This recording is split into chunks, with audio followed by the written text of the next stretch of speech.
Pernahkah kamu bermimpi untuk bisa terbang di udara? Kalau pernah, bahkan sering, kamu beruntung nih. Karena pada era yang sudah serba canggih ini, teknologi transportasi sudah banyak berkembang, bahkan jauh sejak kamu belum lahir. Para ilmuwan dan para insinyur telah berhasil nih merancang dan mewujudkan alat transportasi udara berupa pesawat terbang. Pesawat terbang menjadi alat transportasi yang dapat diandalkan oleh manusia dan menjadi primadona karena waktu tempuh yang relatif cepat dan aman dibandingkan dengan alat transportasi lainnya.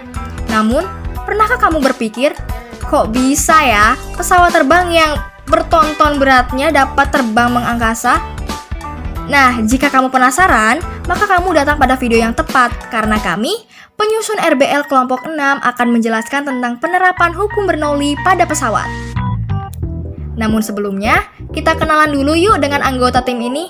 Dimulai dari saya ya. Perkenalkan, nama saya Rahmani Putri dari program studi arsitektur. Saya berkontribusi dalam pembuatan laporan, research jurnal, dan juga pembuatan PowerPoint.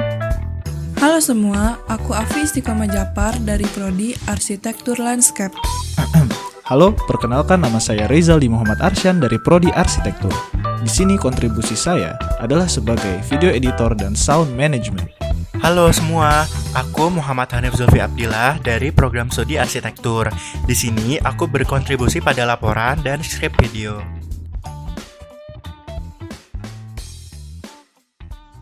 Nah, teman-teman, prinsip Bernoulli adalah prinsip yang sangat penting dalam mekanika fluida karena banyak penerapannya pada kehidupan sehari-hari.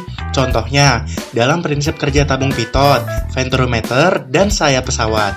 Namun, apakah pesawat itu benar-benar memanfaatkan hukum Bernoulli? Yuk kita simak penjelasannya.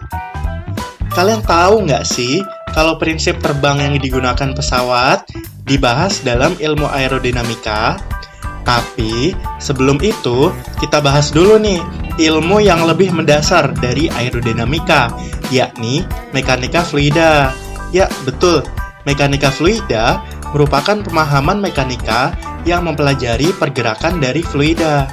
Nah, berbeda dengan mekanika fluida, aerodinamika merupakan cabang dari ilmu tersebut yang mempelajari interaksi antara udara dengan objek solid yang bergerak di sekitarnya.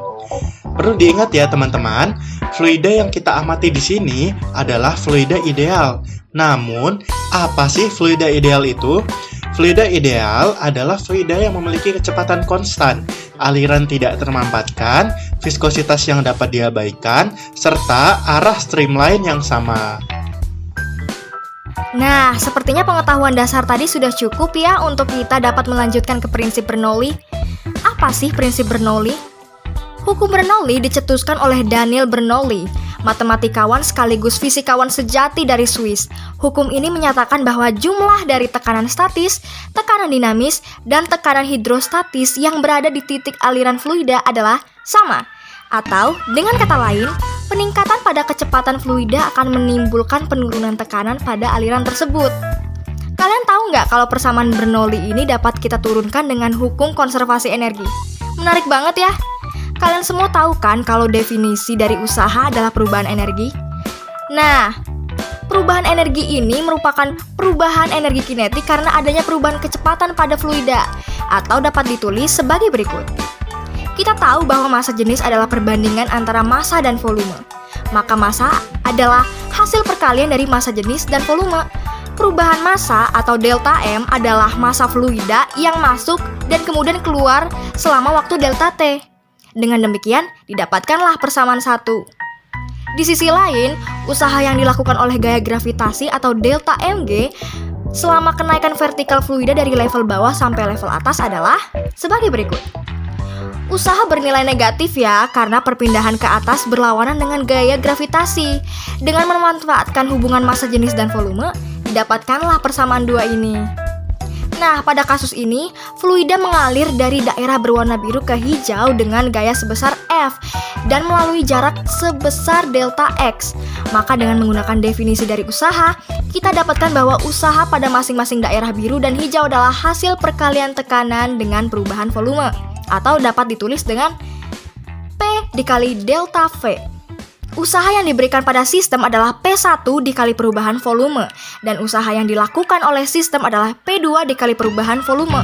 Perubahan volume di sini bernilai sama ya, sehingga dengan menyederhanakan penjumlahannya, kita bisa mendapatkan persamaan 3. Nah, berdasarkan hukum konservasi energi, kita bisa mendapatkan hubungan ini dari persamaan 1, 2, dan 3.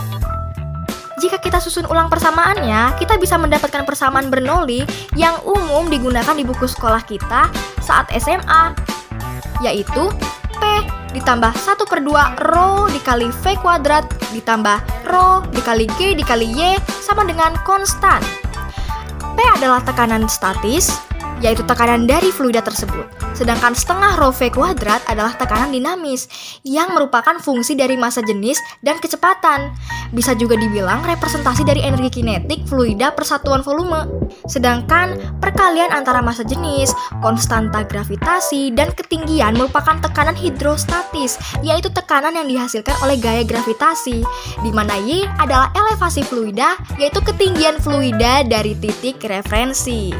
Nah, sekarang kita telah mengerti nih mengenai hukum Bernoulli. Lalu, apa ya hubungannya dengan gaya angkat pesawat? Oke. Jadi secara sederhana, ada 4 gaya yang bekerja pada pesawat untuk bisa terbang dengan seimbang, yaitu gaya berat, gaya angkat, gaya dorong, dan gaya hambat. Semuanya harus bekerja secara seimbang agar pesawat dapat terbang dengan sukses. Perlu teman-teman ketahui ya bahwa gaya berat dan gaya dorong adalah gaya yang dapat dikendalikan oleh pesawat, berbeda dengan gaya angkat dan gaya hambat yang merupakan sesuatu yang tidak bisa dikendalikan oleh pesawat. Karena berasal dari pergerakan molekul udara yang dinamis di sekitar permukaan pesawat. Ini adalah hal yang krusial yang sangat diperhatikan dalam ilmu aerodinamika, yaitu bagaimana cara 2 gaya ini muncul, khususnya gaya angkat. Lalu, bagaimana ya cara pesawat untuk menghadirkan gaya angkat ini? Nah, dalam jurnal yang ditulis oleh Bob Caldwell, beliau mengutip dari von Mises bahwa bentuk dan ukuran pesawat sangat penting untuk menentukan seberapa besar gaya hambat dan gaya angkat pesawat. Bentuk sayap yang melengkung menciptakan area bertekanan rendah di atasnya yang menghasilkan gaya angkat. Tekanan rendah membuat udara dipercepat ke atas sayap, dan bentuk sayap yang melengkung memaksa udara mengalir ke bawah dengan kuat, juga mendorong pesawat ke atas. Nah, untuk membuktikannya, kami telah menyajikan sebuah diagram distribusi tekanan dan kecepatan pada airfoil. Secara sederhana, airfoil adalah penampang sayap pesawat yang dipotong secara melintang. Bisa dilihat ya teman-teman bahwa bagian berwarna biru menunjukkan tekanan yang rendah, sedangkan yang berwarna merah menunjukkan tekanan yang tinggi. Perbedaan tekanan ini akan membuat kecepatan pada bagian atas pesawat meningkat dan kecepatan pada bagian bawah pesawat menurun. Hal ini dapat dibuktikan saat kita melihat grafik distribusi kecepatan pada airfoil. Bisa dilihat ya teman-teman, bahwa pada daerah yang tekanannya rendah, kecepatan udara meningkat dan sebaliknya. Daerah berwarna merah merepresentasikan kecepatan yang tinggi, sedangkan yang berwarna biru merepresentasikan kecepatan yang rendah. Nah, bagaimana setelah melihat diagram distribusi tekanan dan juga kecepatan pada sayap pesawat, kita jadi paham ya tentang bagaimana pesawat memanfaatkan bentuk sayapnya untuk terbang. Tidak sampai di situ saja. Selanjutnya, kita bisa lihat simulasi prototipe replika airfoil sederhana yang membuktikan bahwa sayap pesawat menggunakan prinsip Bernoulli pada sistem kerjanya. Mari kita simak video berikut. Sekarang sudah terbukti ya bahwa prinsip Bernoulli benar-benar bekerja pada sayap pesawat. Eits, kalau kita mempelajari mengenai pesawat, pasti kita juga mau tahu dong mengenai evolusi model pesawat, versi lama dan juga versi modern. Kira-kira ada yang tahu tidak ya, pesawat versi lama itu yang seperti apa? Yaps, betul, aerodromes. Aerodromes merupakan pesawat rancangan Samuel Langley pada tahun 1093 yang sayangnya tidak berhasil untuk beroperasi. Penerbangan sukses pertama kali dilakukan adalah penerbangan pesawat rancangan The Wright Brothers yang dinamakan Wright Flyer dan beroperasi 9 hari setelah kegagalan penerbangan aerodromes. Selanjutnya, untuk versi modern ada pesawat YF-16 dan juga Boeing 747. YF-16 merupakan pesawat tempur multiperan atau pesawat pembom dengan semua kemampuan serangan cuaca. Apa aja sih kelebihan dan kekurangan dari pesawat versi modern? Kelebihan pesawat versi modern yaitu 1. Menggunakan bahan aluminium sehingga ringan. 2. Menggunakan logam pada sayap pesawat dapat menghindari korosi. Yang ketiga, permukaan luar sayap pesawat bersifat streamline atau aerodinamis. Selain kelebihan, tentu mempunyai kekurangan. Yang pertama, material yang terlampau mahal. Yang kedua, rancangan desain yang belum efektif pada era tersebut. Nah, contoh pesawat modern selain YF-16 ada juga sih, yaitu Boeing 747. Boeing 747 adalah pesawat pertama yang dapat dipakai untuk membawa penumpang dan bisa melakukan penerbangan jarak jauh. Boeing 747 mempunyai kelebihan yaitu 1. Tingkat kebisingan mesin pada sayap lebih rendah. 2. Boeing 747 sudah mempunyai kapasitas penumpang yang lebih memadai yaitu 410 tempat duduk. Yang ketiga, mampu menjangkau jarak yang cukup jauh pada eranya yaitu 14.310 km. Tetapi juga memiliki kekurangan yaitu 1. Memiliki bahan bakar yang cukup boros. 2.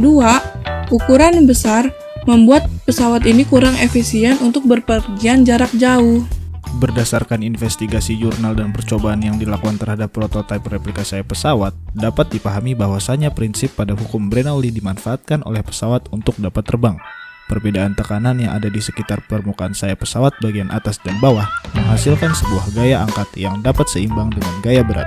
Jadi, pernyataan bahwa sayap pesawat memanfaatkan hukum Bernoulli untuk dapat terbang adalah benar.